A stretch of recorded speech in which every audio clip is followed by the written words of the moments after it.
Welcome. In this video, I'm gonna show you and teach you guys how to use a bar graph to do division.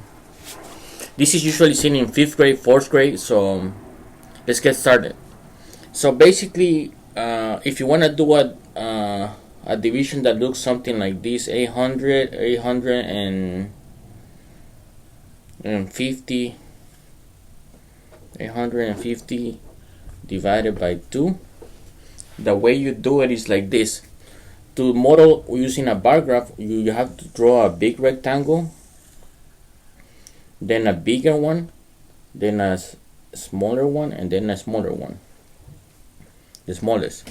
Okay, so now on here we're gonna put the 2. The 2 represents the number you're dividing.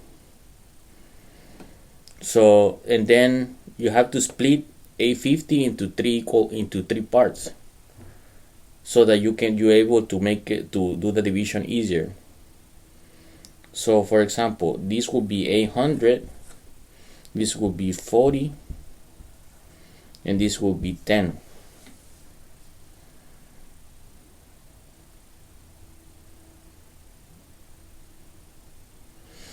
Okay, and then on top you're gonna put whatever the division is. For example, how to divide 800 divided by 2.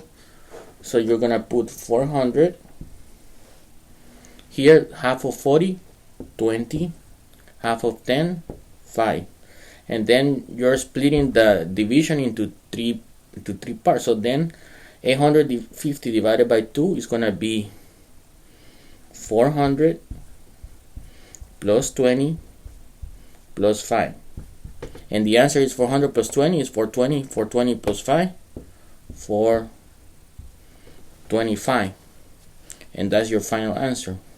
So the way this bar model works is that instead of doing a big division, you're doing smaller parts, and then you're combining those parts to do such division.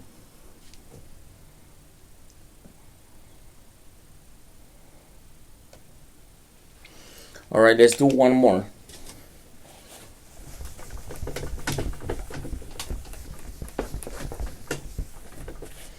Let's say you want to divide 542 divided by 2. Let's draw the bar graph. Medium and smaller. Let's draw this one a little bigger.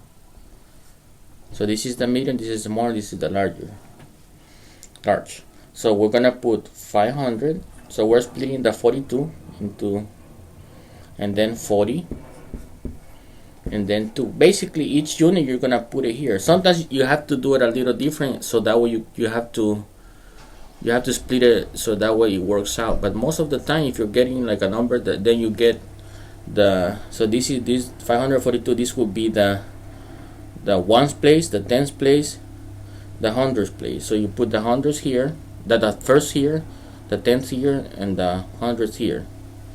Now you put the 2, and then what's half of 500? 250. Half of 40, 20. Half of 2, 1. So the 542 divided by 2 is equal to, you add the quotients. So it will be 250 plus 20 plus 1. 250 plus 20, 270, 270 plus 1, 271. And that's your final answer. So that's all I wanted to teach you on this video, how to use a division bar graph in case you see it somewhere else. Thank you very much.